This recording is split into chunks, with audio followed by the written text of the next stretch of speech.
На прсти се бројат деновите до изборите на 15 јули во среда. Партиите ги користат последните 2 дена да упатат стрели кон противникот. МВР најавува најстроги санкции за прекршителите на процесот, ДИК пак обезбедува услови за безбедно и транспарентно гласање.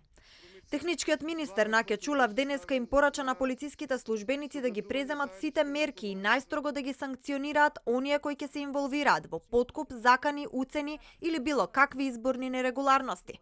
Чулев ги предупреди и своите колеги да не подлегнуваат на партиски притисоци од бизнис структури, туку на денот на изборите да се ги извршат задолженијата професионално и честно.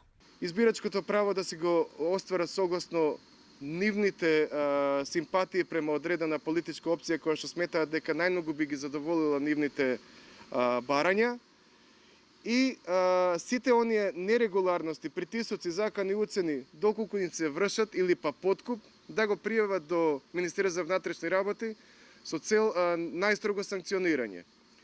И му кажав и на полициските службеници и на граѓаните им укажувам дека казните предвидени во кривичниот законник за кривично дело поврзано со изборни нерегуларност е многу висока и таа е до 10 години.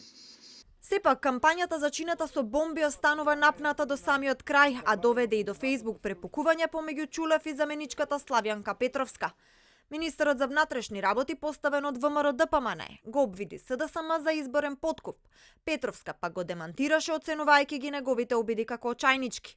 Во меѓувреме ДИК во време на пандемија со сите сили ги организира изборите.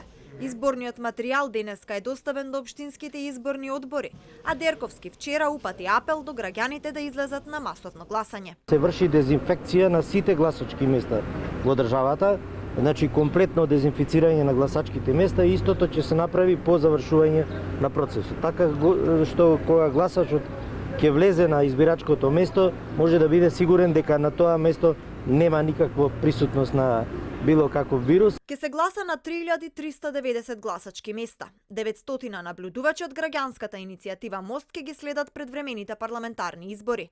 Процесот ке биде и под бурното око на мисијата ОПСЕ ОДИХР. Шефицата на мисијата за ТВ24 уште пред 2 недели порача дека легитимитетот на изборите не треба да се доведе во прашање. Утре на полноќ започнува изборниот молк. Во понеделник ќе гласаат болните од коронавирус и оние во самоизолација. Вторник е одреден како ден кога ќе гласаат болните и немокините. Среда, на 15 јули во 7 часот утрината ќе бидат отворени сите гласачки места, а истите ќе се затворат во 21 часот. На овие избори учествуваат 4 коалиции и 11 партии, а граѓаните допрва ќе одлучат кој ќе ја предводи државата во наредните 4 години.